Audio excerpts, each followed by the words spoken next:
Welcome to Talk with Steph.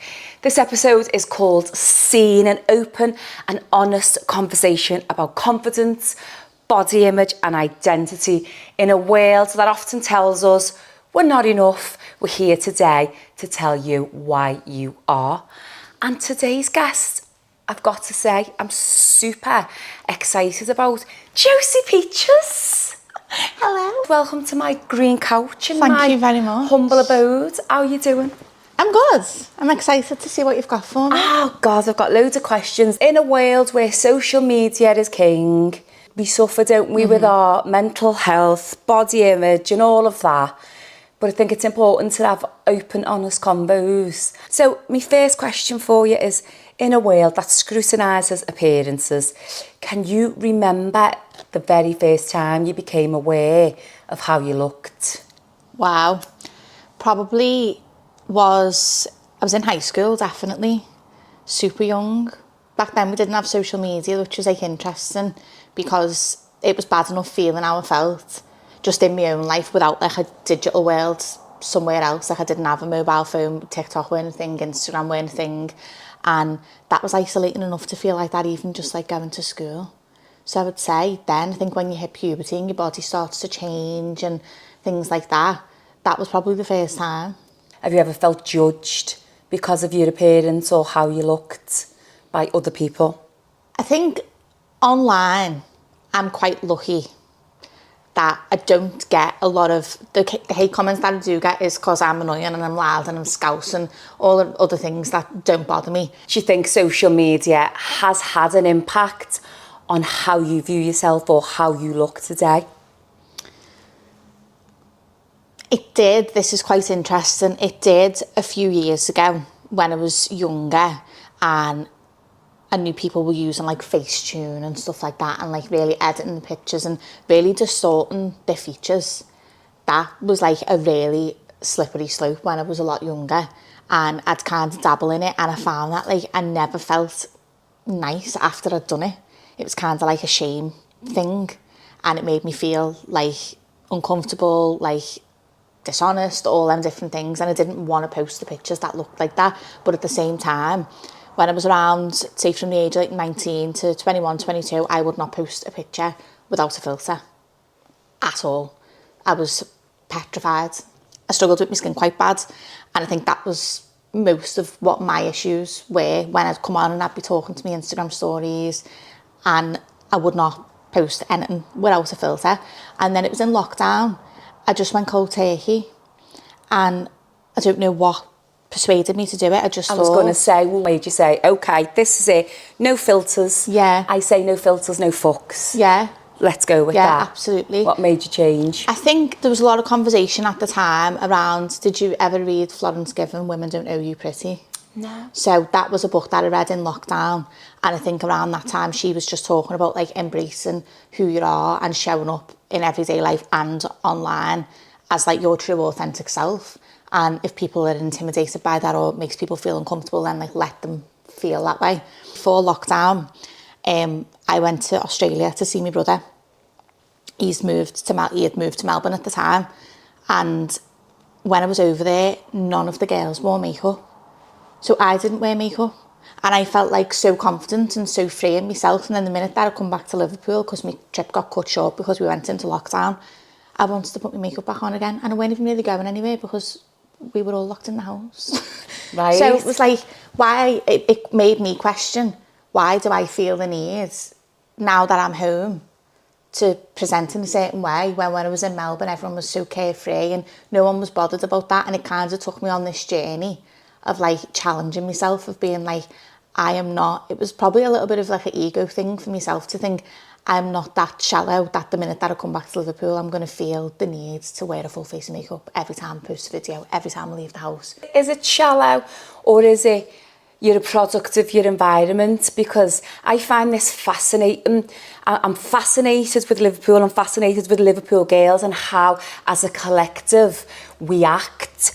And you've mentioned makeup, and I remember the shift in makeup. I didn't wear makeup as a kid.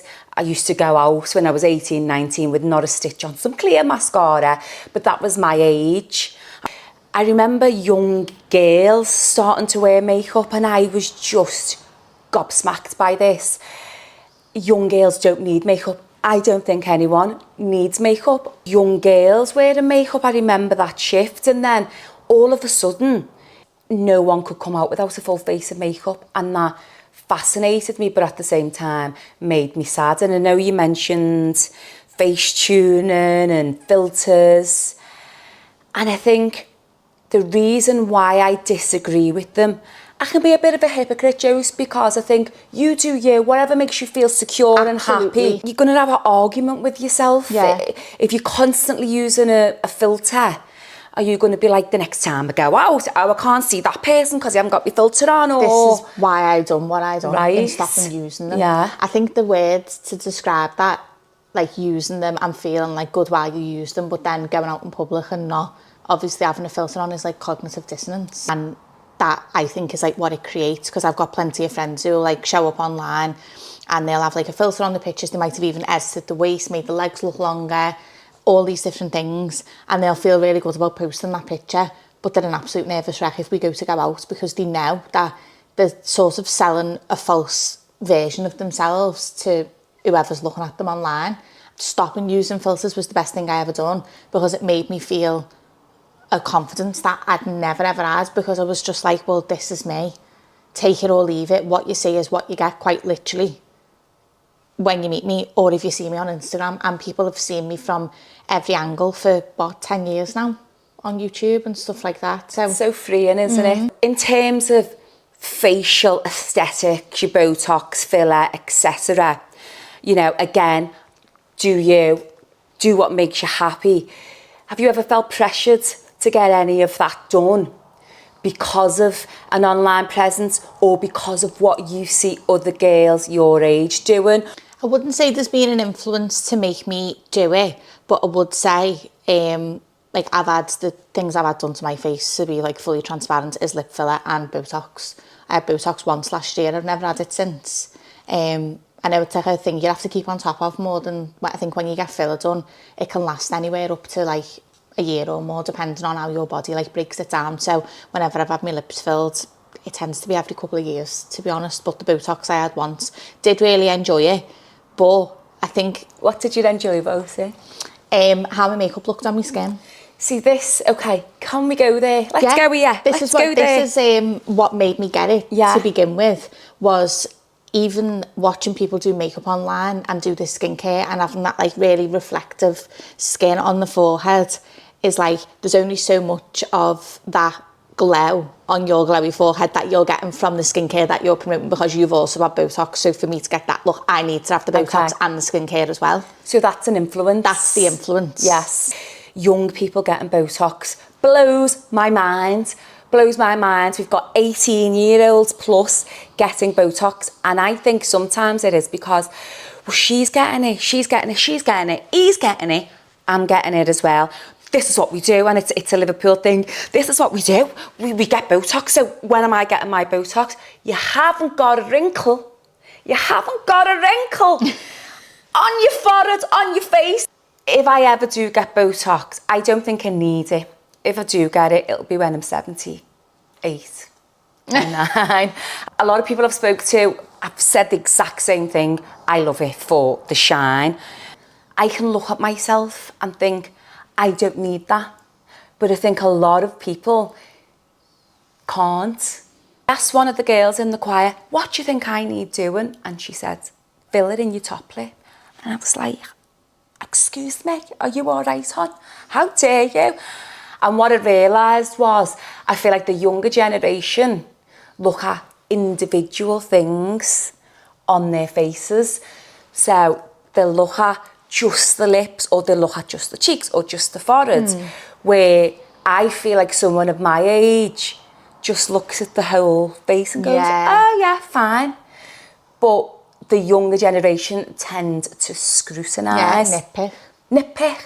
Do you feel like you do that? I think it could be a slippery slope, but I because I'm aware it could be a slippery slope, I don't let myself do it. I'm a complete hypocrite, Josie, because although I don't get any face stuff done when it comes to body image, I've had a breast reduction, I've had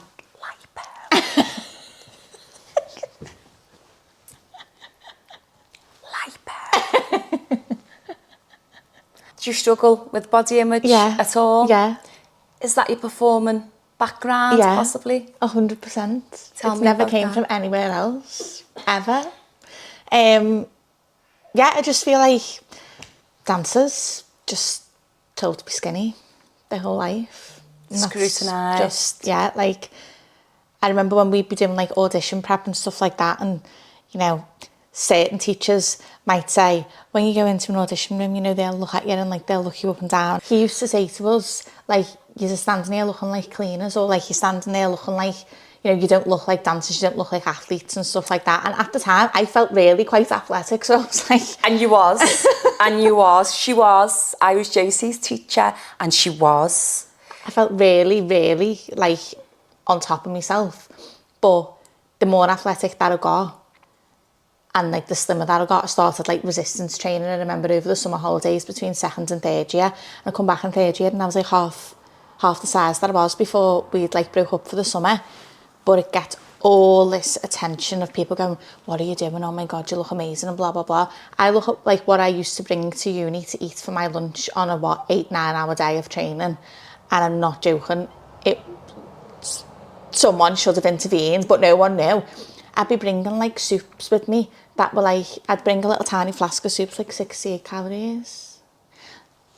It's not right. Like, it's not. It's absolutely ridiculous, and it's sad that you feel the need to like be as small as possible, and I think so hard. You're so young and vulnerable at the age you go to college. I've been really open. I've suffered with an eating disorder all my life, because one day I was on the ballet bar just doing my thing, and the teacher said, Stephanie and Wendy, you're going to have to lose weight. Nobody wants a fat dancer, in front of everyone. And I just remember thinking, am I fat? I didn't think I was. I thought I was okay. Summer holidays, went away, come back, I'd lost 2 stone, praised for it, but I'd lost those 2 stone and became bulimic. Yeah. And obsessed with food, or lack of. And then it just it's followed me all my life, and it's just such a toxic thing, and we are vulnerable at that age. And as a teacher, I tried my best, and I do think I possibly carried some of that toxicity and that body image, you have to be skinny, over with me when I taught. But I was always aware of language, so I would never say you have to lose weight. I'd just say, okay, we need to get your fitness up. But I think there are some really toxic teachers out there. So how have you combated that, Jo, as you've gotten older? Have you become more positive with your body and body image? I would say, on the whole, yeah. I've never been like, I look back at like pictures of like what I looked like towards the end of uni, and you know, I just became like so thin. Like I didn't think it at the time, and like I look back now and I'm like, that's insane. So I don't think that it's got that much of a grip on me, but like you say, it can always like creep back up. So I just try to remind myself of, you know, the things that I see things about this online all the time, where it's like your friends don't love you because you're a size 6 or a size 18. They just love you because you're funny, or you give the best advice, or you're a great person, or you're intelligent, or because of what you've achieved in your life. Like they love you for so much more than how you look. And like, no one's going to be standing around your grave going, oh my God, like she was such a good girl, and like she was a size 6. Like, that's ridiculous. She was such a good girl and she was skinny. Yeah. Yeah. No one, like, people don't remember how you look, they just remember how you made them feel. Yeah. There's a lot of body shaming online, from men, but lately from women. There was a video, and this girl, she was fabulous. She was in Cannes. She was telling us where to go and eat, and I love to travel, so I love videos like this. The snobbery, the body shaming was unbelievable. And I know you said you're lucky you don't kind of get that type of thing, but I argued for 3 days last week on one of my friend's reels with countless amounts of men. And a couple of women as well. What were they saying?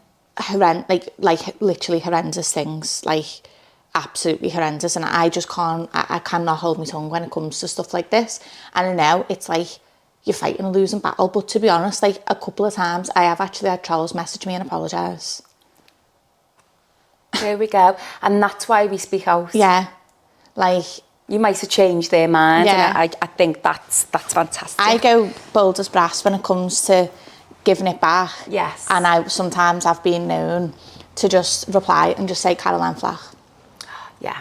And I'll just leave it at that. Absolutely. Because people go, oh, like me leaving that comment's not going to do anything, but that's not the point. Like, yeah. Maybe it wouldn't on its own as an isolated comment, but when things compile and the pressure is coming from every angle, some people online, that is their everyday reality, is hundreds on hundreds, if not thousands of hate comments. That's too much for anyone. Someone said to me, you put yourself online, you've got to take it. No. And it's just like, absolutely not. Absolutely not. But my issue with it is, you're a strong, secure girl, as am I.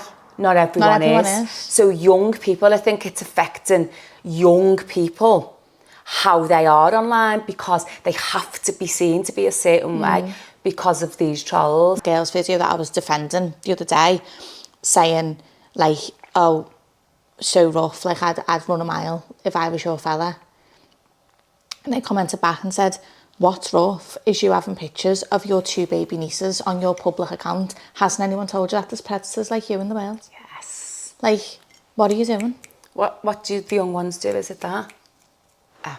I don't know what this means. What's that then? This is like older. This is like I'll do the older one. I think this is from Legally Blonde, like Snaps for L. Ah, okay. Yeah. Bend.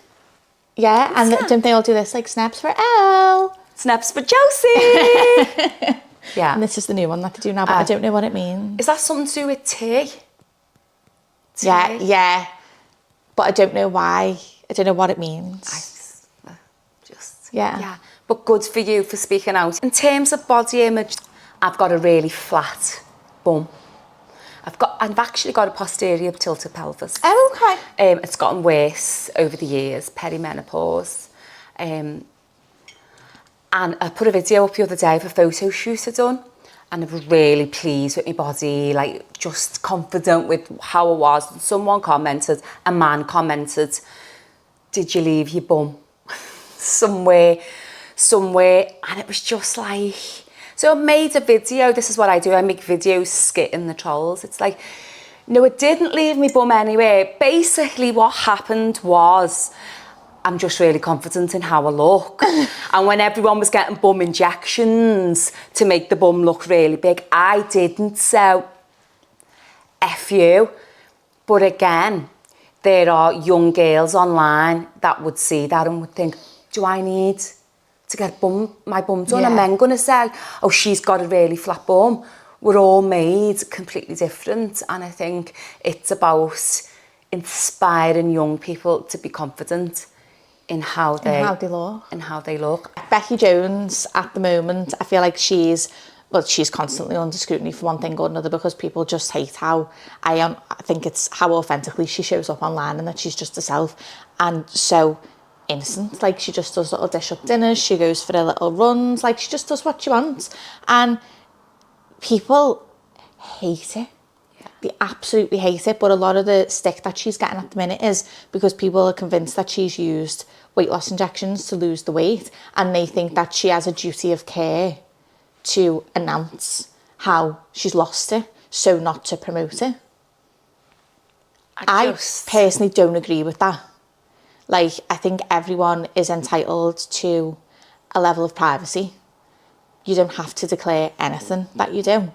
It would be different if, like, this is interesting, I have actually had conversations with influencers who've told me to my face that they've used, like, weight loss injections to lose weight. Fine, whatever. But when they've been asked online how you lost the weight, she said reform Pilates 5 times a week. Oh, no. So that for me is where it's nuanced, because if you're happy announcing it in like a room full of people, but then people are actually asking you online how you've lost the weight and you're not disclosing it, that might be a little bit problematic. I don't care how she's lost the weight. She's lost the weight. She looks amazing.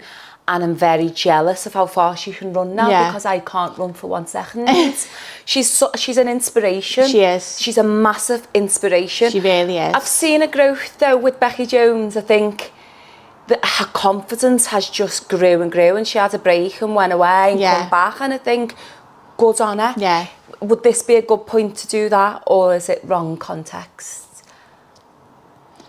I don't know. What do you think? I think I don't think so now. Okay. But yeah, well done, Becky. Yeah, well done, Becky. And don't tell anyone anything that you don't want to. I agree. Okay, moving on. Josie, I've said I want to inspire young people to love themselves. Can you describe yourself as a person without mentioning anything physical, any physical attribute? Absolutely. I actually think this question I think that's... Yeah. But I think this question folds in on itself because I would never think to describe myself in terms of how I look physically for fear of looking too confident. Right. You don't like to say nice things about yourself like that. Do you know what I mean? We're taught not to speak about ourselves like that. So I do think that there's a little bit of a... I understand the question and I will answer it, by the way. But we love a good digress. We love a good digress. But I think we should be able to sort of look at ourselves and go, I love my hair today. Or like, oh, this like lippy looks gorgeous on me. Or I love how I feel when I wear this colour. I always feel nice in this colour, and speak nicely about ourselves, because it's like that typical thing of if someone goes, oh, your dress is lovely, you go, oh, this, I've had this for ages, it's dead old. And why don't we just say thank you? That was something that I started practicing doing a few years ago, and I feel like I've stuck with that now. And whenever someone pays me a compliment, I just try my best to accept it, because it's confident, and just accept the compliment. Like someone's giving you something nice, just accept it. Don't deflect it and bounce it back at them. You know, say, oh no, this is horrible, this dress, I hate it, I didn't even want to wear it. I agree. I think I've had a tough few years, as you know. Went through a complete healing process, came out happier than I've ever been in my life, more confident than I've ever been in my life. I do that. I love fashion. So I will say, oh, I look gorgeous today, or I feel good. I do tend to go, oh, my hair looks great today, or yeah, oh, I look pretty today, or I'm loving myself today. Yeah. And that's a message that I do want to get out. Going back to the original question, I want things to not be about this similar and how to what we were look. Saying before about your friends don't love you for them reasons, and why they do love you. There's a study. There's a study that if you ask a man to name things he loves about a woman, the man will say physical things. And when you ask the woman what they love about the man, the woman will say his heart, his personality. So that's really interesting. Yeah, I can believe it though. Yeah, me too. But we won't go there today. I have a strong sense of justice for anyone that I love, and I will fight tooth and nail to the end for what I believe is fair. I would say intelligent, strong-minded, and someone that's had a lot of life experience in a short. I'm only 28, and I feel like I've been through a lot of things that some people might experience one of them later in their life, which makes me a more well-rounded person to give advice and be able to empathise with other people and take people at face value when they either say that like they're struggling, or say that they're finding something difficult, or that they're struggling with their mental health. I will never question anything like that. I just take people as they are, and I just want everyone to do what's best for them. I think that makes me less of a judgmental person too. I was your tutor at the time and head of the musical theatre department, and you were really struggling, and you hadn't been in. I don't think you'd messaged me to say you were struggling, can you meet? And if I'm being honest, I didn't realise to the extent of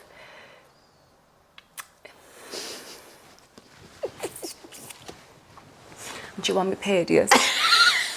On Friday, so it just makes me sad that maybe because I didn't know how much you were struggling.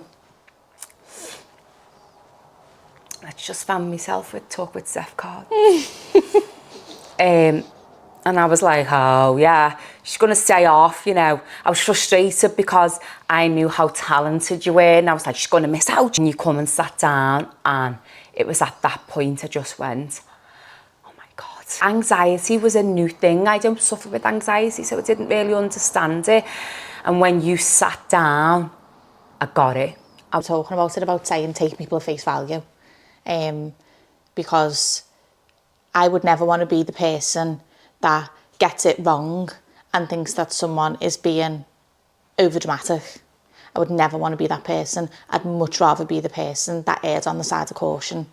Okay, we're coming to the end. So if you could leave something inspiring for a young person watching who are struggling to accept themselves, what would you say? What message would you like to leave? Oh. I would probably say in society we're losing the art of originality and in the way that people look, and a lot of things that are trendy right now will not be in 10 years time when you're, you know, maybe in your 20s or you're in your 30s, depends on what age you are now. So don't fall into that like void of thinking that you need to do X, Y and Z thing, and look at the likes of Cameron Diaz and Billie Eilish and these incredibly successful women that have spoke out against, you know, altering themselves because they want to age, and aging is a privilege, and because it is. Aging is such a privilege, and I think losing my sister has really, you know, made me realise that. And I was actually thinking about mentioning this to say, when you see someone reduced to, you know, a fraction of the person that they were, you realise that nothing else matters. Josie Peaches, my favourite girl. I love her. What's next for you? I don't know. Or are you just continuing on the path you're on? Yeah. I'm just ebbing and flowing at the moment. I'm just doing a little bit of this, a little bit of that. I'm chilling. I'm not taking my foot off the gas, but, you know, I'm not putting the pressure on myself I think that I was a few years ago to show up a certain way online. I've seen a progression in the last few years where you will come on with no makeup on, and you're unapologetically, not that you've got anything to apologise for, but yourself, and that is testament to you and so inspirational for anyone watching. I'm going to cry again. What's wrong with me? PMT. And I think you're a massive inspiration. Josie Peaches, thank you, my girl. It's been amazing. It's been an absolute pleasure. And I hope the audience has got something from this. Fingers crossed. Fingers crossed, and bye.